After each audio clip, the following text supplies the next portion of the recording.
what's going on?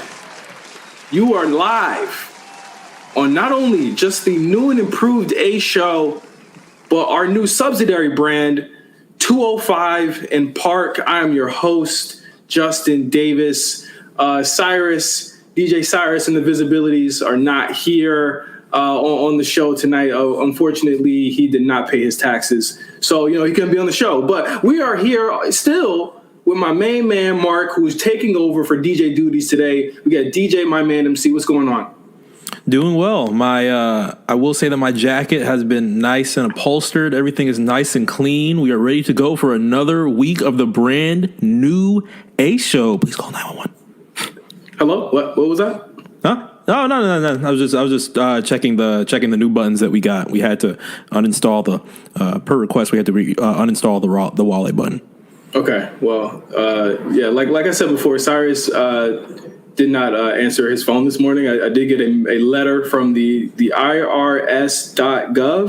I don't know what that is, but it was sent to us today. We do have a packed show for you. We're going to be talking about Clash of Champions. That's right. The Clash of Champions pay-per-view was last weekend. A lot of things happened there. We're going to talk about Raw and SmackDown. But before we get to that, I have a guest on the show. Marc, who do you think his guest is? If I had to guess, it's going to be somebody that is very in tune with the conversation that we have to have this week on not only Clash of Champions, but what we were able to see the night after, because there's just plenty that we have to talk about in that sense. Word. That you didn't answer. Okay, well, the guest is my man, the host of Chatting with Nelson. What's going on, Nelson? How you doing, partner? What's going on? What's good, guys? Thanks for having me. It's a pleasure to be here, guys. Really, to be on the A Show, the brand new A Show, and then new and improved. The new and improved A Show, and to hear that you guys got a new brand now, 205 in Park. 205 in Park. I always wanted to do this with that other guy, but he's still not answering the phone for me. That's completely fine though. Last week's show did gangbusters. They loved us on Reddit. They loved us on white Twitter. They loved us on UK Twitter. I think I've got a bunch of people on my side now. It's completely fine. We don't need them, right? We don't need them. I told you it was Nelson. I mean, I've always felt like if you get UK Twitter on your side, then you're winning, right? I think that's how you do Twitter. I think. Yeah, of course. So what do they provide? Nothing. What have they ever done? Nothing ever. Oh, I like NXT UK. Yeah, nobody watches that. Marc, shut up. Y'all watch a little Evolve? Evolve is American. Yeah, like that's. It's not.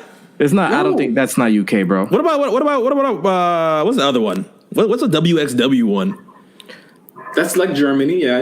So you're there. You're warmer. All right, that's close. You're kind of in the like ballpark area of that. Let's get to a couple of questions with Nelson before we start the show proper. Now, Chatting with Nelson. A lot of people say it's one of the best shows since American Idol. But Nelson, a lot of people don't know this. You are also a singer yourself, right? No. I mean, no. I dabble with the vocals though, but I'm not like a singer. Sounds like you have nice vocals. Thanks. I've been known to flex a little vocal prowess here and there, but singer is a little, Why is that on my cue card? Why was the vocal part? I think Cyrus wrote that. I think he wanted to have a singer this week. Maybe podcast singer. It's a easy mix up, right? Vocals. I think everything. Well, let's just go to the next question. Nelson, who are some of the most esteemed guests? There we go. That you've had on your show in the couple of seasons that you've had it so far. Who are some of your favorite guests? Oh man, I've talked to some pretty cool people. I've gotten to talk to two-time Hall of Famer Booker T. I've gotten to talk to a guy who I guess the episode might not exist anymore because he doesn't pick up your phone calls anymore. But don't say his name. Don't say his name.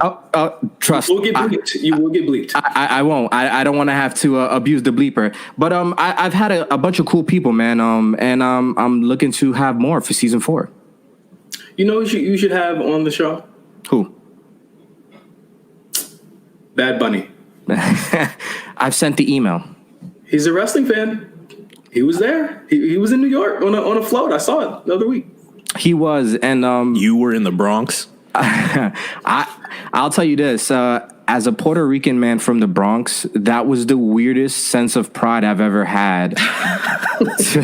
to watch another fellow Puerto Rican man parade himself through the Bronx. It was weird. I was just overwhelmed with just like this immense sense of pride. It was really awkward. But I mean, if Bad Bunny asked you to come up and sing, you would have done it though. My heart out. I would have hit the vocals that I said I can occasionally hit. So you lied to me. All right. So, Delson, thank you so much for being on the show. We're going to go into No Holds Barred. Is the crowd ready for that? Hype them up with a little bit of music, Marc. Gotcha. Hold on 1 second. Okay.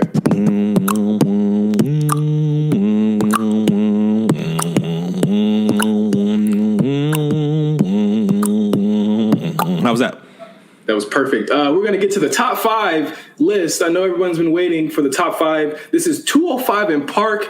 This is what you came here for. The top 5 news items of the week. You feel me? We here. So we're going to go to number 5. Roman Reigns breaks his silence on CM Punk. Did you guys see this story? This is a crazy story that came out today. Oh, man. Every time CM Punk's name comes up on my Twitter feed, I get annoyed because I know it's one of two things. He was either being a dickhead or somebody was talking about him being a dickhead. In this case, it was Roman Reigns talking about him being a dickhead.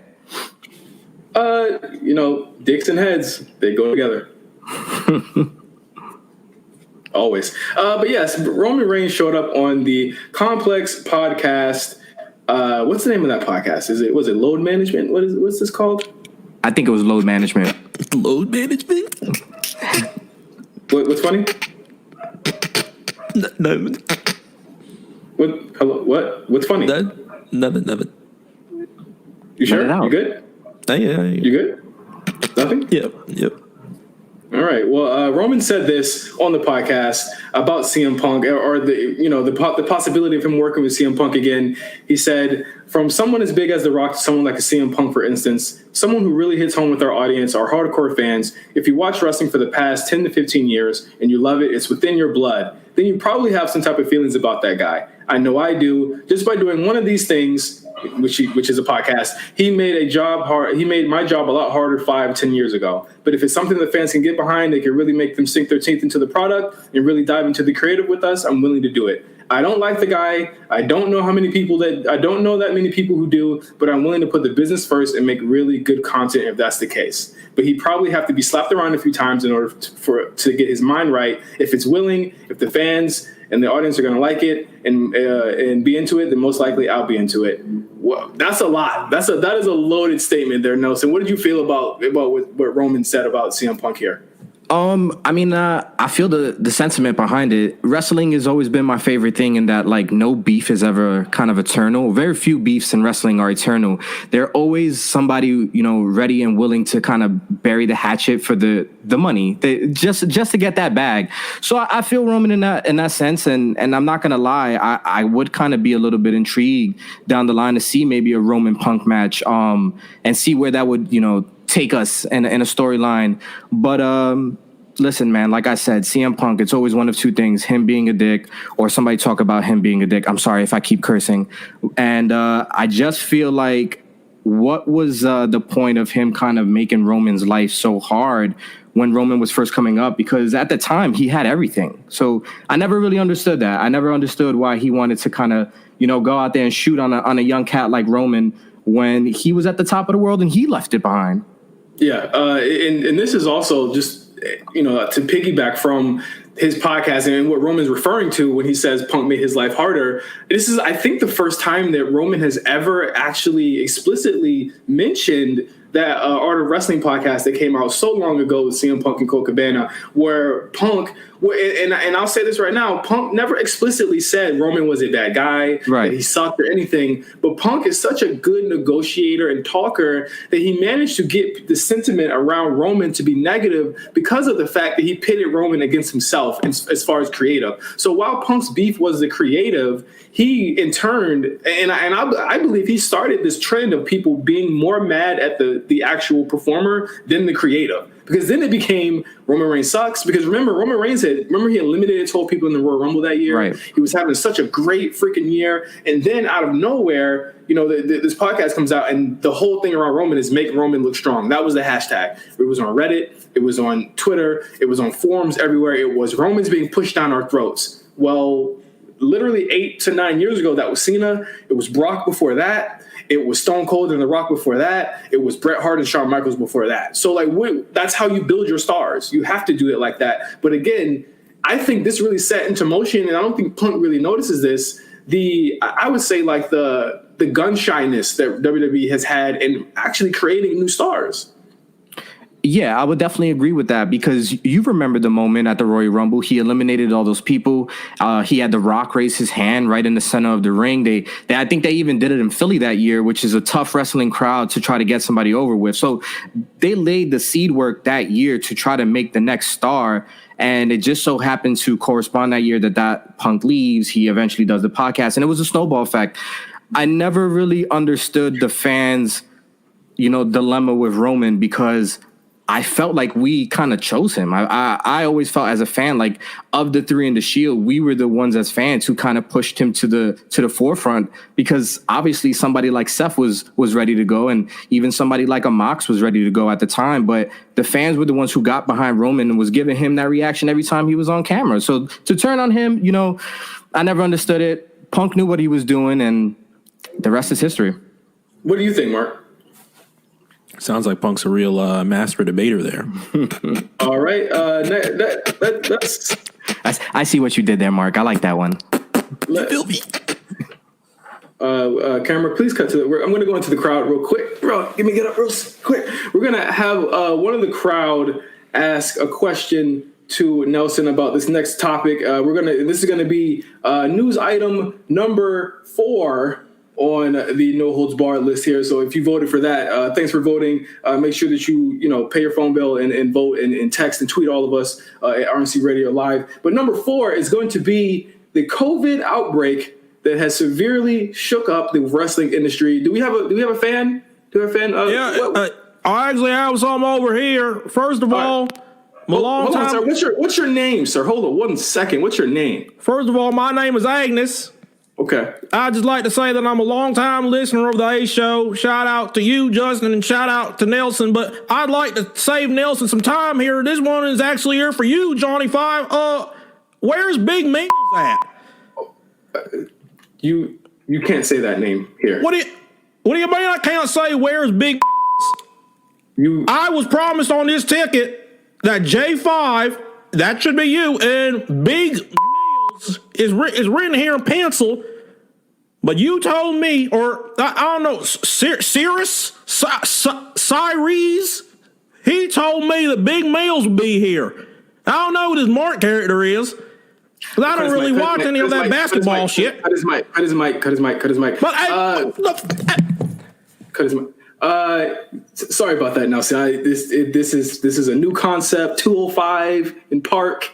We're doing a lot of things here. A COVID outbreak.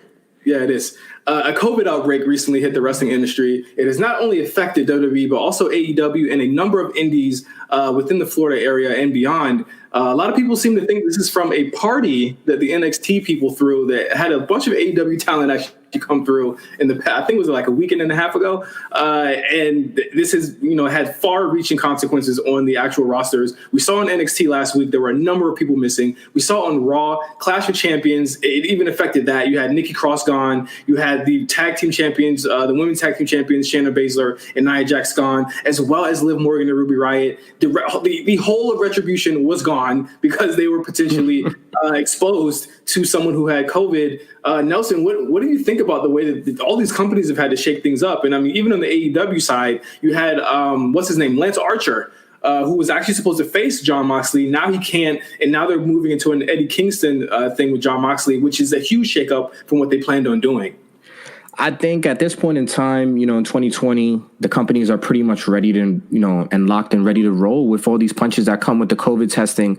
My thing is what was that party like? That's what I really want to know. Like, what was that party like, and who set it up? Was it the UE boys? You know what I'm saying? Was Adam Cole and Britt hosting just a couple of friends and it got out of hand, or It was a little kickback. it was just a little something? What's wild to me is that these all of them still go to Universal Studios. They still go to Disney. They still go to bars. They're still out partying. I mean, I see Shotzi Blackheart all the time, no mask. Whoa, snitching! Whoa! Oh, come on, man. Hey, we good here. But I mean, at the end of the day, like, I'm not here to shame people for. It's hard. Being in quarantine is hard. I've been in quarantine since March. Nelson, you've been in quarantine, for a long time as well. Mark, we've all been in quarantine. I know it's hard. I don't want to shame anyone, but It's not hard in Florida, I tell you. That's another thing, though. Like, Mark, like, you guys are pretty much all open.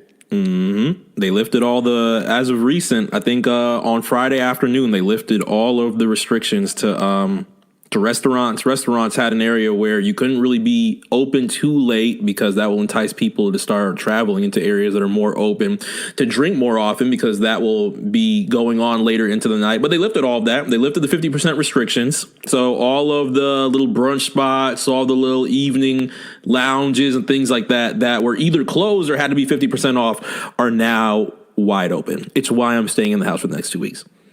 Yeah, it's wild, and as COVID rates rise because kids are going back to school. Of course, we had Labor Day at the beginning of the month, and now we're moving into flu season. It's going to get even worse. I shudder to think what could happen if there are more outbreaks, especially the top talent. I have to say, I have to commend people like Asuka, Bayley, Sasha Banks, Drew McIntyre, AJ Styles, Sami Zayn, who all managed to kind of stay free from this instance, but. I have to think these shows are going to be really messed up if anything like this happens again within the next 3 to 4 weeks. Well, I think that they've been getting lucky, and that everybody, for the most part, that they've had to, put a belt on hasn't really gotten sick. I think AJ got it a couple of weeks ago, couple of cases here and there, but for the most part, they've been kind of lucky in dodging that. But eventually the luck would have to run out, right? Like, eventually, if people are not taking it serious within the company enough that it was a wide enough breakout, somebody, even if they're being careful, might get caught up. And that's when it's really going to get dicey. Like, you would hate to see a Drew get sick and have to drop the belt and just completely derail the rest of the year's plans. Yeah, it's very, that's why, we're talking about Clash of Champions in a second, but things like Asuka coming out and playing double duty on that show, it's important. And Asuka's played really like the COVID MVP, if there ever was one, because she's been present from the moment that things got shut down all the way to this. And she's been present within the moment, as has Drew McIntyre, as has people like MVP and Bobby Lashley.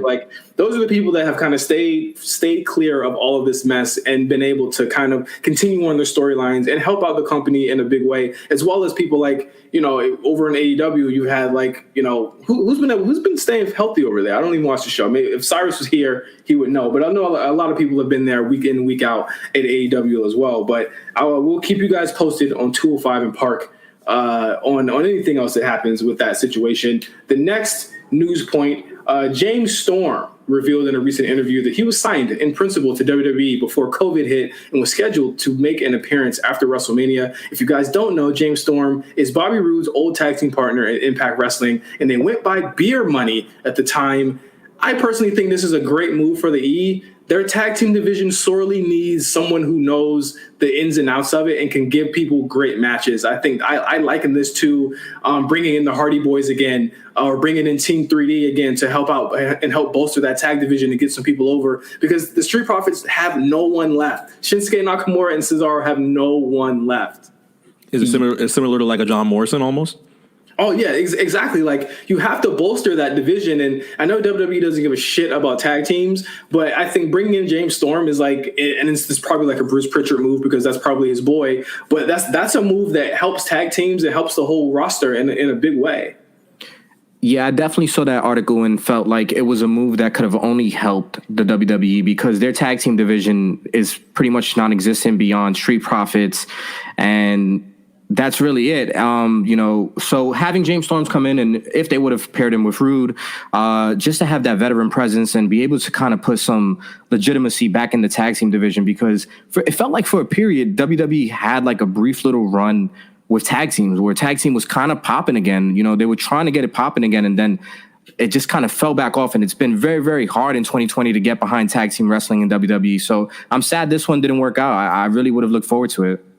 I hope he's able to come in after when things are a little bit cleared up, but definitely a big loss, especially now that we see tag teams are breaking up in WWE, and like there's literally nothing for the Profits to do on Raw. I mean, Viking Raiders are injured reserve.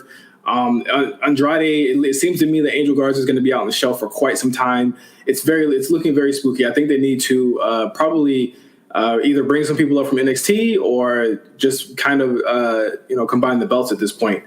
Which brings me to my next point here. We talked about Retribution a couple of minutes ago, but last weekend they were wilding out on Twitter. Right after that episode of Raw hit, a lot of people hated it, but one thing that people weren't noticing was that all of the accounts for the Retribution superstars, other than Mia Yim, who still has her own account, were changed over to Retribution accounts, including Dijakovic's account, who him and Slapjack were the most vocal of all of them. They took aim at Alvarez, CM Punk, Eric Bischoff, and a lot more. Did you guys see any of these tweets? What did they say to Bischoff?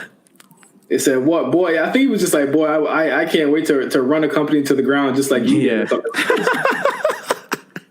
Yeah, I caught the tweets. I'm behind the tweets. Listen, the Retribution angle, it's been dicey at best. You know what I'm saying? It's not the best thing running on TV. At worst, right? It's not the best thing running on TV. But once I saw them on Twitter and once I saw them going at people, I started to back it a little bit. I was like, okay, I can deal with this. I can, stick around for another month or so if they're going to be on Twitter weekly, kind of just frying people up. It made me a bit of a fan out there, say. I agree. I know a lot of people are like, well, they still suck. I'm just like, I get it, but I see the vision. Like, I think and here's the issue. They're running a very tightrope between being too snarky to the point where I think the company's going to tell them to stop, right? Or they are too within character, which again the company will probably tell them to stop. They have to find a gorgeous middle ground here where they can still go on Twitter and have that same energy, but that energy has to be reflected on the television show as well, right? So if you have T-Bar, no pun intended, barring people up online, you have to be able to do the same thing on the actual shows. I mean, these shoot stuff, it works on Twitter because it's a more open format. But when they get those scripts on Monday, they have to be fighting for them to have some type of character other than Bane Part 2. You know what I'm saying? Like, they have to be able to do something way better than that. So do you think that maybe I don't know, because like I've racked the angle in my mind a couple of times, just thinking like, how can they make this angle a little bit better? Because nothing about it really like grabs me as a fan. So do you think that maybe them doing more, I don't know, commentary maybe and getting on a microphone more often, will it be able to shift something? Because even with them kind of adding their personality into it, I can't take it serious with the mask. I think that's what it is for me. I think the masks really, really throw me off. Ditch the masks. Ditch the eye contacts. That's like a Florida thing. Shout out to Marc. Ditch the. Where do you see that at? Hey, I've seen it. Orlando. I've seen it a couple times in Florida myself. So if Retribution starts coming out and says it's the corporate greed for me, will that start hinting? Yeah. Oh, they go on Black Twitter. Yeah. If they start leaning into it, they say, "Oh, colonizers, Caucasoids." They start. Yeah. Where are you going to draw the line at? What's the line in the sand for you? Normalize us coming out every Monday at 8:00. If T-Bar goes out and says, "You cannot struggle black and sleep," you cannot struggle black and sleep Chinese, then I think absolutely you will have a jump the shark moment. But I agree. Lose the masks, lose the contact lenses. Let them be them. Right. I think, right? Like, let them be themselves. Let Mia Yim be her. Let Mercedes Martinez be her. Let Shane Thorne be him. Let them all go off and on their own. I'm forgetting Dio Madden. Let him be him too. I think he's probably my least favorite member of the team so far. But and again, just bring that energy to the show. Like, I need their, T-Bar shouldn't have to be on Twitter explaining why they got contracts and why it makes sense. Like he had to explain that on Twitter. He should have explained that on that terrible ass episode of Raw. Yes. Like that should have been explained there. So hopefully they come back next week, or we have something. We had a little bit of a preview of them on Raw just to let people know that they weren't completely gone. But I think they have to be a little bit more wily about how they push these people in the next couple of weeks. And speaking of Raw, before we get to Raw, we got to talk about Clash of Champions last weekend. One of my favorite pay-per-views of the year. What did you guys think about it? Yeah, I would agree with that. It was definitely a good show. I would say maybe one or two matches really didn't do it for me, but overall, I enjoyed the show from start to finish. I was fully tapped in, and I felt like it was a fun ride. Also, a big fan of the abbreviated pay-per-view. I'm okay with ending my pay-per-view run by 10 o'clock on the East Coast. It really makes for a good Sunday night. Yes. Yeah, yes. It ended at 7 over here. I was able to still make dinner. I was still able to do all of that. Like it really worked out, and I think WWE they're the kings of doing that this year. They understand that people's time is not money, but people's time is precious, and they made sure that we got in and out. Even with WrestleMania this year, it was very brisk. I went back and watched a couple of matches from WrestleMania a couple of weeks ago, and like this show really did fly by. And Clash of Champions was no different. We opened with the IC title triple threat ladder match between AJ Styles, Jeff Hardy, and Sami Zayn. Holy shit, y'all. I have not seen a lot of the stuff in this match I've never seen before, but Jeff Hardy is wilding for doing some of the stuff that he was doing at 43 years old in this match. Yep. Like, I know we've come to expect Jeff Hardy to do exactly what Jeff Hardy did in this match, but it still like kind of blows my mind because exactly what you said, he's 43 years old and he's just tossing and flipping off of ladders and ropes like he's a 19-year-old kid again. And it was just, for me, the ladder match, probably my favorite match of the night because, like you said, it was so different. This was definitely my favorite ladder match in at least the last 5, maybe even 10 years. Absolutely. Mark, what did you feel about that ladder match? When Jeff decided to climb down the ladder, but not in a normal way, by going on the opposite end, and then Sami decides to push the ladder in an area where I thought Jeff was dead, I started realizing I'm about to win $10. Okay, well, last week on the new and improved A show, Cyrus, Mark, and I bet on the winners of this match. I bet AJ Styles, Cyrus bet Jeff Hardy, and Mark, of course, bet Sami Zayn, who did win the match. And I gotta give credit where credit is due. We bet the 10, and Mark came out $30 richer. Or $20 richer, really. So shout out to Mark on that one. You were right. What made you think Sami was going to be the one to win it? What made that choice, that prediction, right for you? The hair. Okay. It's a nice head of hair. The beard. It's just the beard. Okay. You think he's putting shea moisture in that? If he's putting shea moisture in his beard, that's a nice little headlock to get put in. Well, very exactly. It's comfortable. It's got the castor oil on it. Real breezy. Smells nice, probably. You know what? We as men don't talk about beard health enough. It's important. That's what they should have asked Sami on New Day Pod. Just saying. Yeah, we don't talk about that enough. Something we're not talking about enough either is the fact that Jeff Hardy loves putting things in his damn ear holes, and they don't do it often. We haven't seen it in about 1.5 years, almost 2 years, I want to say, since Randy Orton was putting all types of things in his ear holes. Yep. But the handcuffs through the ear hole from Sami Zayn, I have never seen this before in my life. I was physically repulsed by it. And then to continue with slapping the handcuffs on AJ Styles so that they were both handcuffed together was yet another really cool moment that led to Sami Zayn actually winning the match. And usually when you have someone who takes the swanton through the ladder and takes a lot of the punishment that Sami took, they usually lose the match. Mm-hmm. Yeah, but Sami got up. He had a second win. What do you guys think about the actual win for Sami Zayn here? And did that legitimize his IC title reign for you? For me, yeah, and I'm ready for Sami. I've been ready for Sammy since he got called up to the main roster. But I think now he's he's found his voice in this heel character of this, like, I'm really annoying, but most of the time I'm kind of right. And now I just proved it. I'm interested to see what he's going to be able to do on his own too. But it was nice to see the dynamics of these three, because it was almost like a past, present, future of the WWE in that match, when you got Hardy and everything he's done with the ladder match, and then you got AJ Styles, and then you got Sami Zayn. And for me, at least, as I was watching it, I was just kind of like, wow, like, Sammy is what I've always thought he is the future, and I'm excited for him to get on this run. Another big match that everyone was talking about was actually a match that actually, like, ended in a little bit of tragedy here. Was the Street Profits versus Andrade and Angel Garza.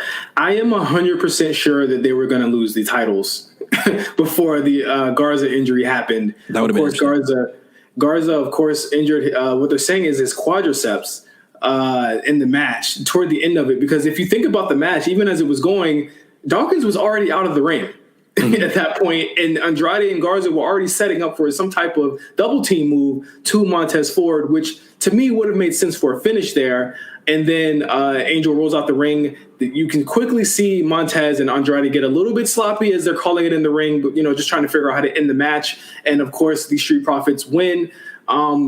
No timetable for when Garza will be back. He's supposed to get an MRI this week, but we're a really, really shitty way for that to end there, because Garza and Andrade seem to be the ones that would take the title into at least November.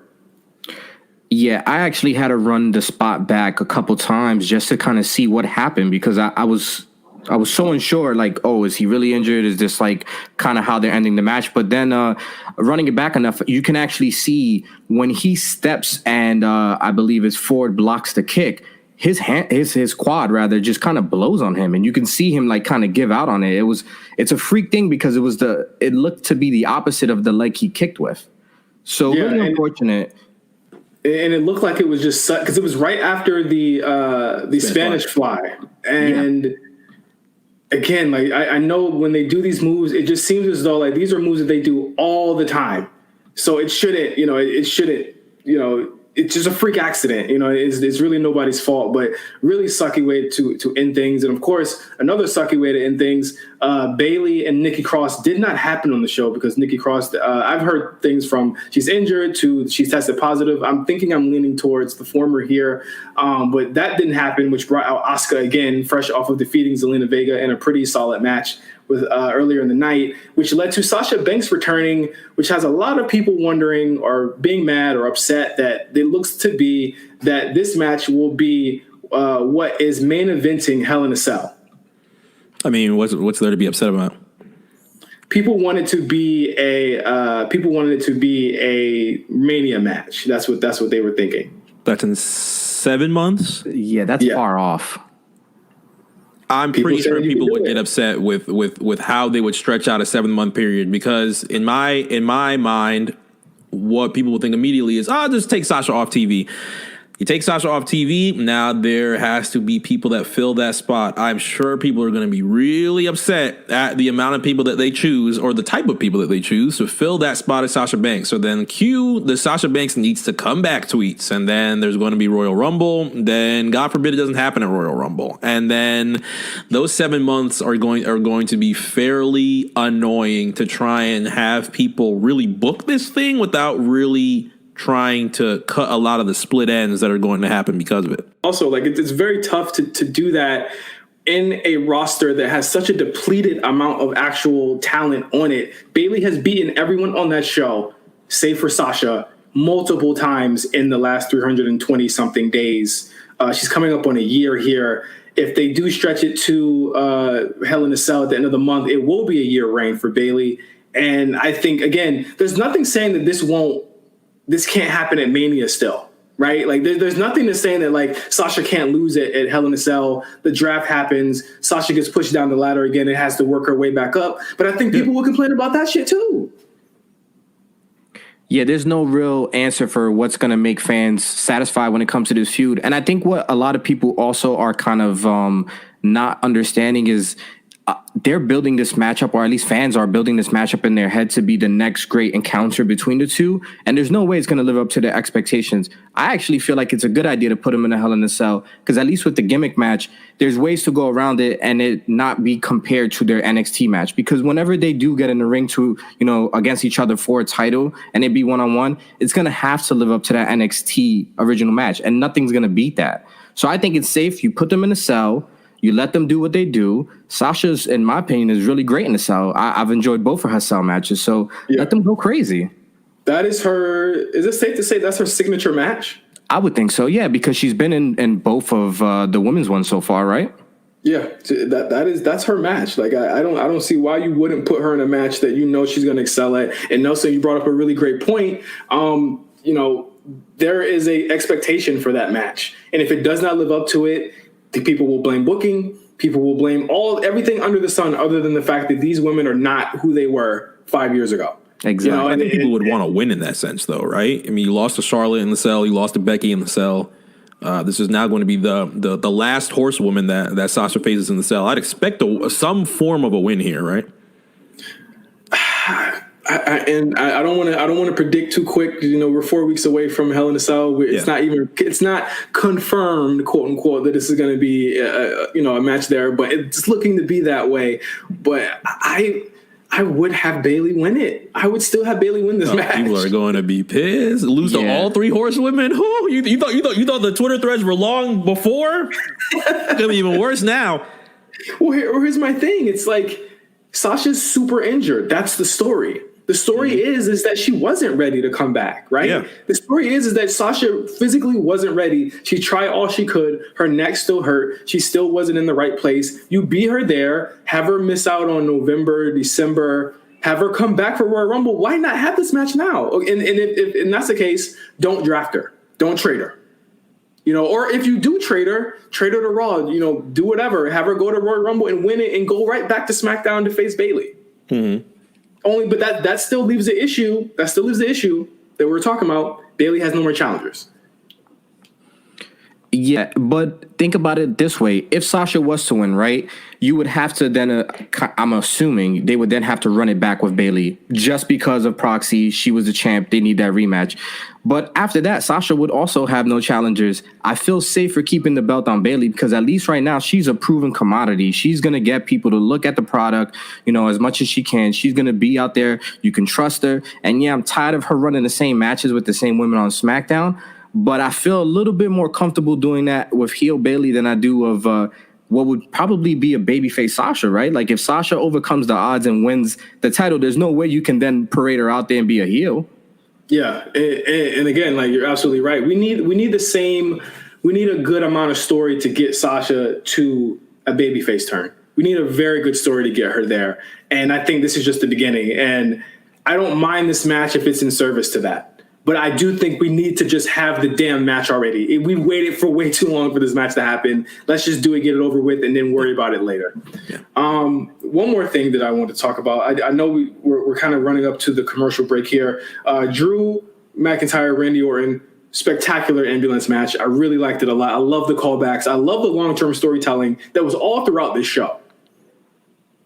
Yeah, really love the selling of the Sweet Chin music to boot. He beasted with that. Oh, hit the. Oh, fuck! Sorry, isn't here.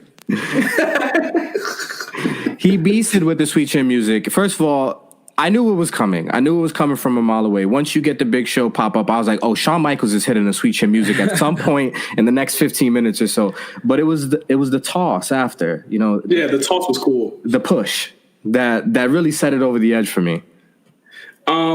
Let's get to the main event here before we get to the commercial break and talk a little bit of Raw.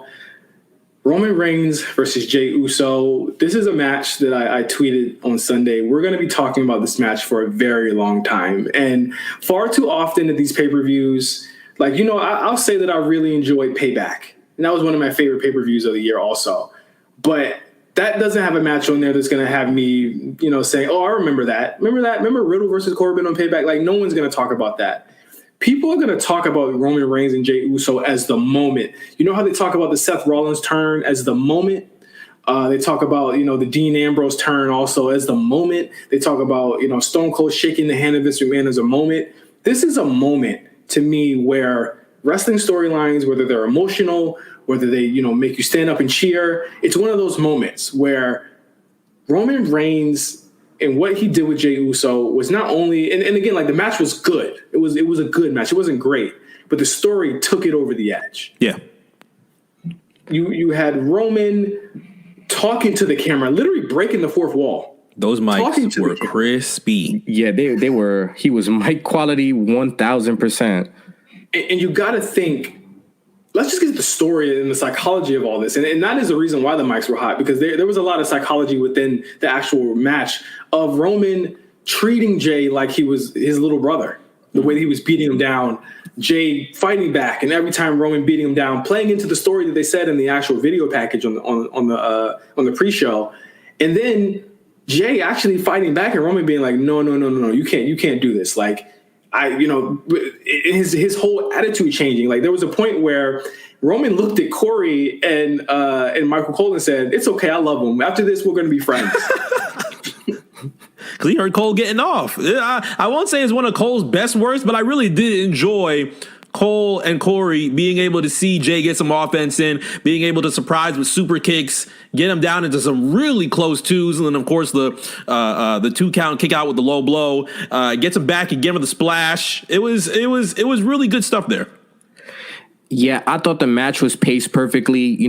Like you said, it was good. It wasn't great. You had your little comeback moments, but the entire time I felt like I was on this emotional roller coaster where I knew the outcome prior, but just watching it kind of take place before my eyes, I really couldn't understand what I was seeing. And I was just like, wow, very few moments in wrestling in the last couple of years have kind of really left me breathless, I would say. And this was one of the moments where I was like, wow, he is really just laying it into him. And even the moment where you thought Jey had a chance, this is one of the slickest kickouts I've ever seen. And we know Roman is the king of the kickout. The low blow kickout at 2 was so masterfully done because Roman's face after turned from wincing in pain to laughing on the ground. And then it turned into something that was more disrespectful, where he's beating down Jey because now Roman knows Jey is going to fight with everything that he has. And he knows he's not just going to be able to beat him. He spears him, lifts him up and says, no. On some 2K shit, Marc knows what we're talking about. Mm-hmm. And says, you know what? I want to hear him say it. I want him to call me the chief. He looks at Paul Heyman. This is a moment that I thought was my favorite moment, and this is why I gave it the 5 stars. He looks at Paul, and Paul is telling Roman, you are the tribal chief. You are the greatest of all time. I love you, et cetera, et cetera. Roman says, no, I don't want you to say it. I want him to say it. Paul was for real trying to save him. He was like, oh my goodness, my tribal chief. Roman said, chill out. Paul Heyman was one of the underrated MVPs. Roman, undisputedly MVP here. But Paul Heyman was one of the understated MVPs for his characterization. This is not the confident, cocky Paul Heyman knowing that he has a Brock Lesnar. This is Paul Heyman. This is a Paul Heyman that is legitimately afraid of Roman Reigns. How did you guys feel about Paul throughout this whole match? I'm glad that they didn't immediately stick him onto Roman as just the advocate. And I was, from the beginning of the match, I appreciated that he didn't do the Brock Lesnar intro with the reigning, defending, because honestly, I kind of expected it. That's Paul Heyman's whole thing, but I like we shied away with it. And then as the match progressed, like you said, just to him shouting the tribal chief and showing like, I may not have control over this guy the way I had over Brock. And granted, it's Brock Lesnar, right? Nobody really controls Brock Lesnar, but there was a level of friendship there between Brock and Paul. There's not that level of friendship between Roman and Paul. It's business, and Roman is hiring Paul, and you can see that relationship as the match progressed. I'm not talking to you. I'm talking to the person in the ring. Like, know your role. I think Paul is good at what he does, which is making everybody else around him look like $1 million, and just the facial expressions and the shouting, and that's what he does, and he did it great again. And to end the match, Roman will not pin him. Roman will not pin him. Even after 2 more spears, he won't pin him.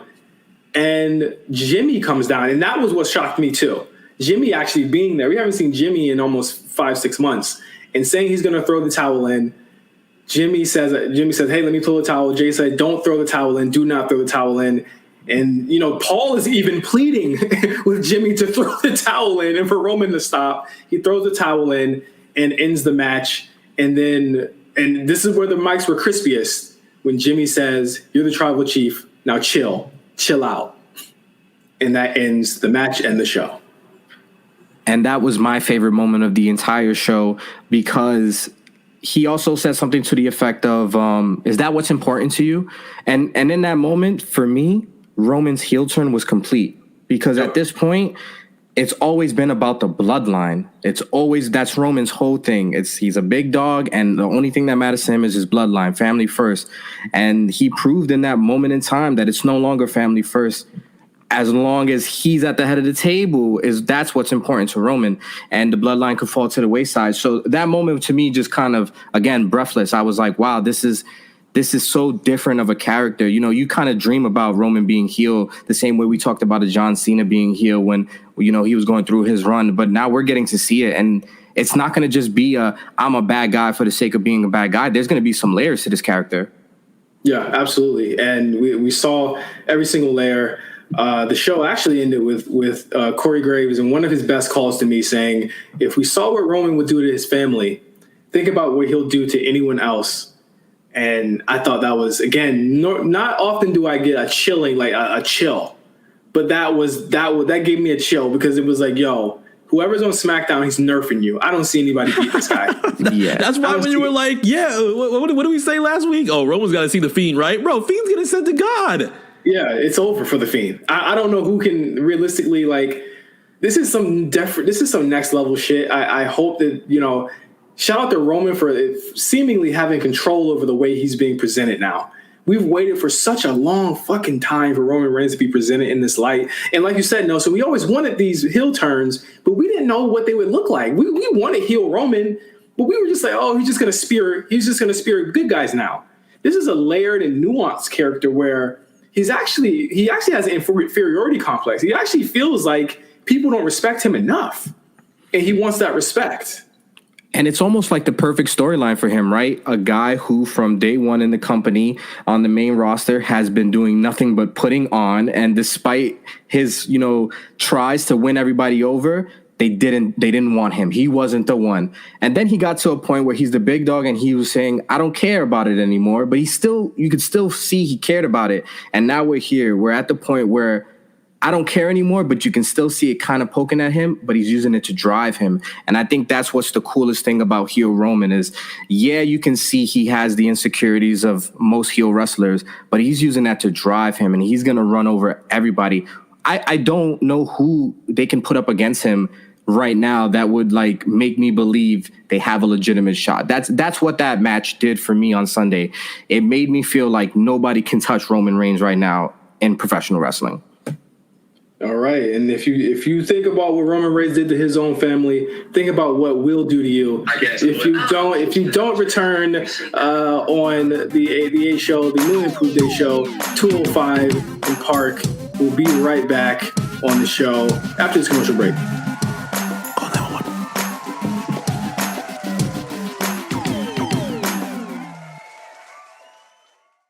All right. I know y'all are busy listening to the best wrestling podcast on the goddamn planet, but there's a message from me, the Platinum Chanel boy, a.k.a. Jeff, about what you guys should also be tapping into this week, and that's the Elite Media Group, and listening to RSPN with me and Marc and the Play for Keeps guys. So we talking about everything NBA Finals, the Los Angeles Lakers versus the Miami Heat. You know it's a motion picture. You know we went hard. You know we went crazy. Make sure y'all subscribe, tap in, and lock in. I'm going to pass it back to the A show, guys. I got to call him. Well, I have no idea where he is, but we're going to figure that out. Yeah, lock in. And we're back on the new and improved A show, our new subsidiary, 205 in Park. We got the bottles flowing. We got the takes flowing as well. We have Nelson here from Chatting with Nelson on the show. Also have DJ My Man MC filling in for Cyrus and the Visibilities this week. We just talked about Clash of the Champions, and we're going to go into the Raw review. So not a lot happened on SmackDown other than Matt Riddle losing to Baron Corbin, which had a lot of people either cheering or very upset. I think Matt Riddle will be fine. I'm not even going to speak too much on it. It's literally just a TV loss. He's going to be fine. Raw was hit by a huge COVID outbreak that we spoke about in the first segment that claimed a lot of performers on the show. A lot of people weren't there this week. There was no Raw Underground on the show. Did anyone notice that? Yeah, I did. I was very upset about it. So it seems like all of the people who were on the Raw Underground set who were in the crowd, that includes Dabba-Kato and everybody else, were at this party that everyone kept talking about. How come you weren't at that party, Mark? I mean, you know how kickbacks go. Sometimes it's let's come over and play a little bit. Let's come over and play a little bit of E, and then the knocks get to the door, and then somebody posted on Instagram story, and then it's why didn't you invite me? And then 5 people come in. So then once I started realizing that, I was just let me just kick back a little bit. Sometimes I was promised that I would be invited to these types of things. I won't actually say who, but I decided to play the house this weekend. Okay, I'm glad you did. You're safe and you're on the show, unlike Cyrus, who I think got caught in that outbreak as well. But Raw was definitely, you could tell it was a different show. I would count maybe about 15, 16 people were actually on the show. Like on a normal episode of Raw, it's about 25, 30, I think. It was a very short ship this week. You even had to draw all the way deep and grab Dana Brooke from SmackDown to team up with Mandy Rose against Natty and Lana. Like that was like one of the weirdest points of the night. But I thought it was a better show than last week. A big part of that was the Aleister Black and Kevin Owens match. Aleister Black has a new theme song, has a new look. I dug it, man. I wasn't mad at it at all. It's definitely not my least favorite of the new theme songs that they've been kind of cycling through on different talent. And I'm kind of a fan of Pant Up Aleister Black. I was feeling the leather. He got some tiny ass pants on, though, bruh. What you feel about his pants, Mark? Tailored pretty well. Leather. A little. What's the best terminology for it? Tapered. They were definitely a tapered fit. I'm sure he had very good fashion advice at home on what to wear, so it could be a nice little upgrade there. She could have had him dressed like Timberland, but she had him come out dressed like. Oh, hello. Oh, my bad. But I thought this match was really, really good. Of course, we get a really lame non-finish with Aleister Black accidentally hitting the ref. But I think they're going to save the actual blow-off match for Hell in a Cell. But, I mean, heel Aleister Black, still delivers the goods. I think they went around 12 or so minutes. I think they went through a commercial break as well. What did you guys think of the match overall? The match was pretty smooth. I would like to see maybe a little bit of a longer form match between the two, just because two of my favorites right now going into E. But my favorite part of the match was the end. I don't know if you guys caught Kevin Owens bar up Aleister Black, but yeah, the camera caught that loud and clear, and I was feeling KO after that. He said something to the effect of, "You can stay there." He said, "I'm going to keep fighting, and you're just going to stay there and keep acting like a little bitch." And I was like, "Yeah, Aleister, you gotta, all that spooky shit not working against real man bars." that spooky shit not working against that. So, very good match. I think this isn't over, obviously, between these two. But again, Kevin Owens showing that fire that he had way back at NXT. He's been going crazy. That swanton off of the apron was some wild man shit. I would never think that he was still doing that, but he's still going legend. Next up, and this is probably the biggest segment on the show also, Buddy Murphy, Aaliyah Mysterio, Dominic Mysterio, and Rey Mysterio and Seth Rollins. We got to talk about Buddy Murphy's DM etiquette and Aaliyah. Like, when you see this message, a lot of people were speculating, is this a sensual kind of like I'm trying to get to know you message, or is this a friendly type message? I'm of the mind that this was a friendly message of her saying, I'll take you up on the offer to talk about what's going on. But a lot of people think that, Buddy's trying to get in there, trying to get to him early, if you will. Listen, man, I know this. I wouldn't have sent the message. That's going to be my take on it. I wouldn't have sent the message to Aaliyah, but he's Buddy Murphy. You know what I'm saying? He's not Nelson. He does things a little bit differently.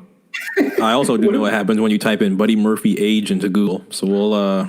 What happens? What pops out? What pops out the other end? A nice 3 to start, and then a 2 in front of it. Oh, wow. Well, behind it, I should say.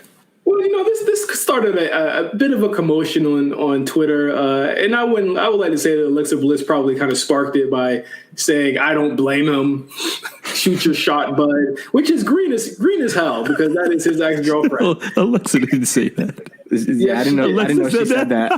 Yes. She said, "Shoot your shot, bud," and it led to a lot of people kind of questioning the virtues of, dating ages in relationships. Listen, 19 is quite young, but we've seen some wilder shit in the industry before. And again, are we sure that is this leading to Aaliyah and Buddy being an on-screen couple? I mean, I just think that Aaliyah, this is just for the storyline, and she'll be gone after it's over.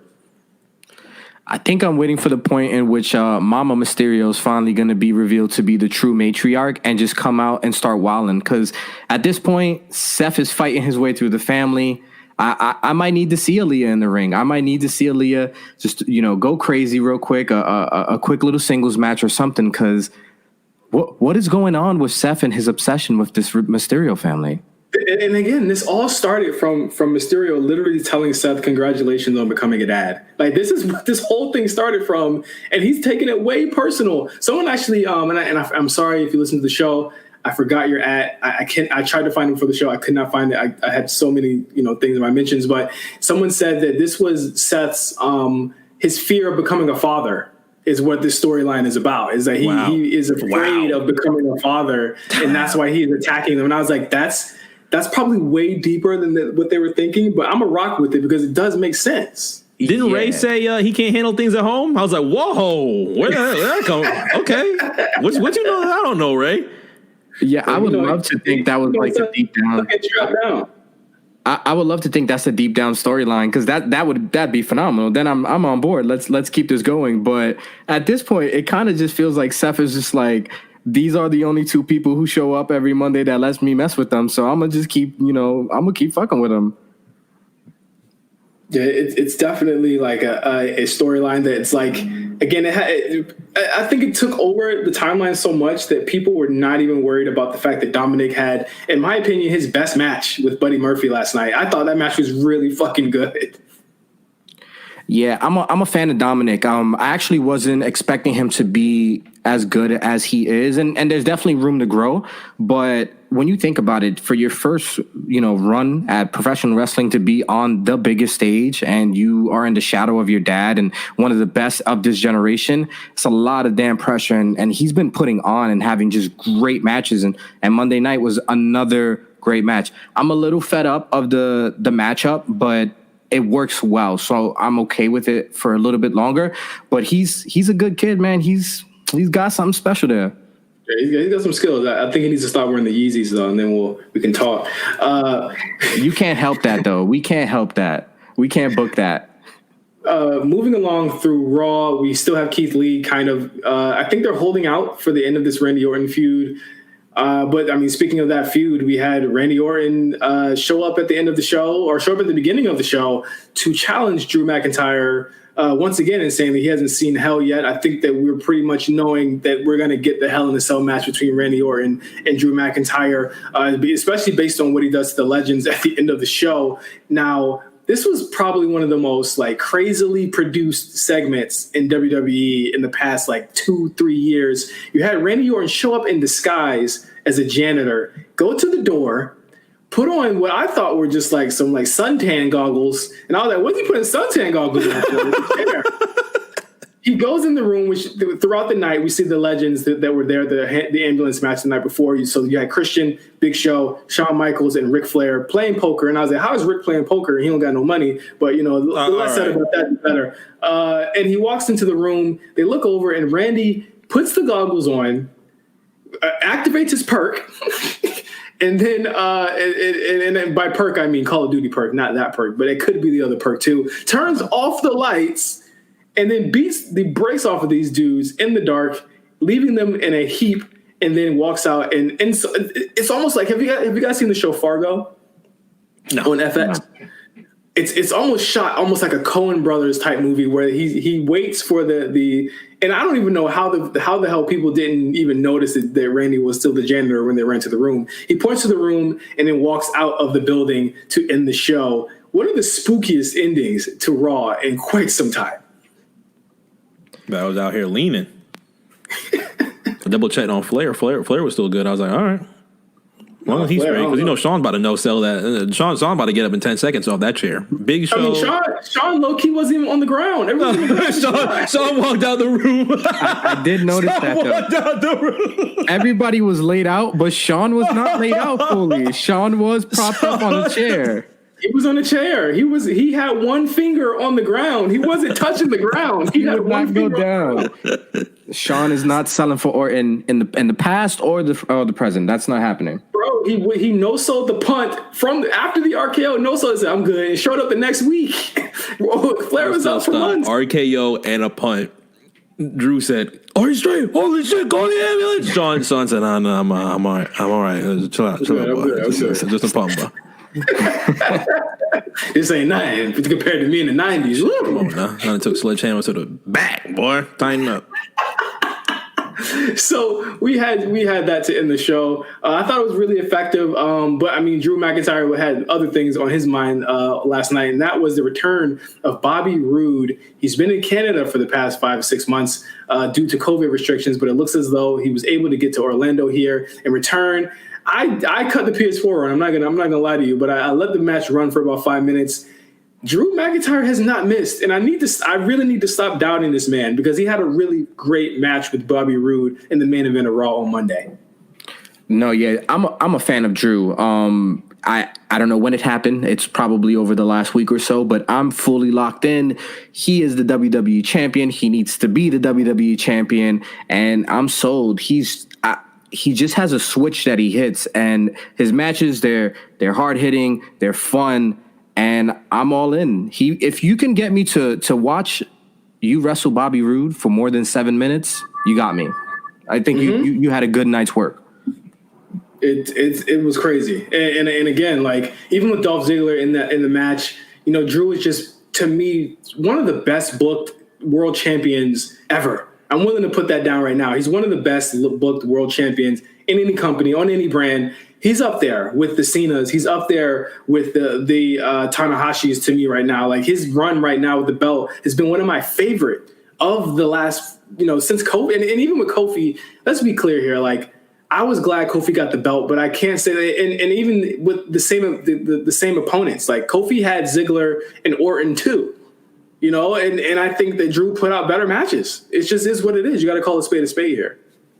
No, yeah, definitely. And it's no knock to Kofi. It's just how it turned out. For whatever reason, the matchups have been, better for Drew this go around, and he's been excelling. I know we talked about it earlier in the show, but that ambulance match was phenomenal. Like the entire storytelling of that was phenomenal.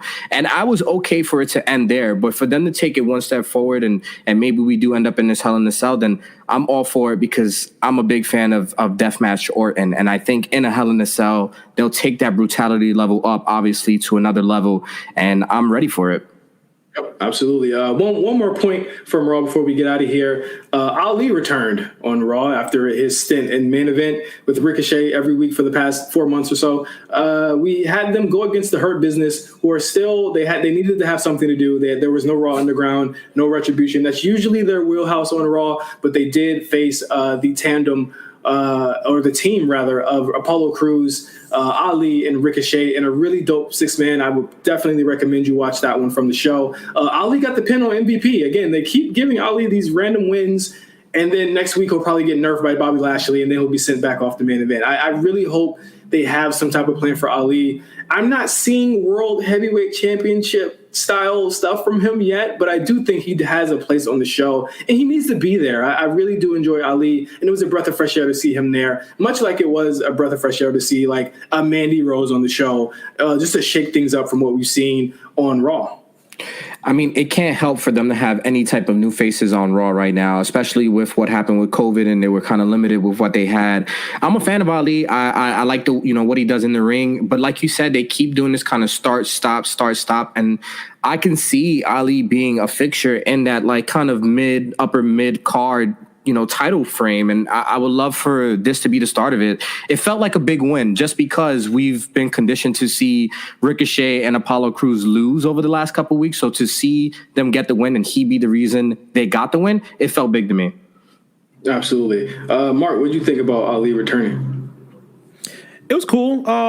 It's kind of interesting that he went 450 in that 054. I don't know if he ends up not doing the 054 anymore for whichever reason, but definitely like what they have done against the Hurt Business because boy, do Ricochet and Apollo Crews need a damn win, and thankfully they got it in the 6-man tag match. I feel like MVP taking the fall keeps things just fine. Shelton's still good. Bobby, of course, still just fine as a United States champion. And I just want a lot more Hurt Business. I just want a lot more Hurt Business going forward. I'm hoping for the day that there's an opportunity to see Hurt Business a new day, but that is something outside of this week in Raw. Yeah, absolutely. And that was the shows for this week. We've covered everything here on 205 in Park. I want to thank Nelson for being on the show. Thank you for doing this, pal. I'm really sorry about the questions in the beginning. We're going to get that cleared up, and I just really is Agnes still here? I hope not. I hope he was taken away. No, I think he got booted out though. Yeah, he's booted out of the chat. But thank you, Nelson. Is there anything you want to plug before we get out of here? Absolutely. I want everybody who's listening to go ahead and make sure you look up Chatting with Nelson on RNC Radio. You can do that on Apple Podcasts, Spotify. You can do that on Google Podcasts and Amazon Podcasts as well now. Season 4 is coming very, very soon. I'm putting the final touches on that, and I'm really proud of what you guys are going to be able to listen to. It's going to be really, really fun this season. I've been in the lab and quarantine kind of just cooking some things up and concepts that I'm finally going to get to play with. So looking forward to that. And just, man, keep listening to the show. I'm happy you invited me to be on because I love this show. You guys are actually my weekly listen as I'm home working. So I'm glad I was able to come on. And I know we can't mention that other guy, so I won't, but I'm a fan of the 3-man booth. I hope this continues. Wow. Beautiful. Wow. We'll put that in consideration for you whenever Cyrus comes back. We'll be back at full power. I don't know about that other guy. He's please call, please text. I haven't talked to you in a while. Mark, anything you want to plug before we get out of here?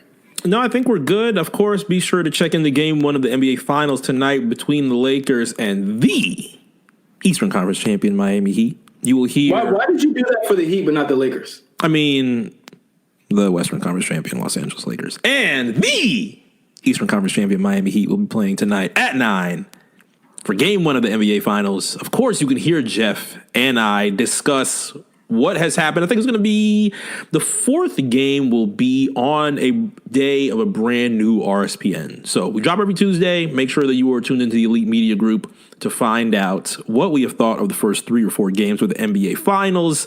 And hopefully everybody is wrong that this won't be a damn sweep. Wow. I'm not saying sweet, but we all know that you have a proposition for all of us, and they can check that out on this week's episode of RSPN with Cam and Drew from Play for Keeps. But you can follow us at RNC Radio Live on Twitter. Follow Mark at MyManMC. Follow Nelson. I can never spell your Twitter name. I always have to have Twitter auto fill it for me. That's funny. It's so it's Noslin is Nelson. It's Nelson backwards. Oh, so you're a smooth guy there. That was pretty cool. I didn't know that. You're a smart cookie. But yeah, you can also follow me at OGJohnny5. And until next week on 205 in Park, it has been the new and improved A Show.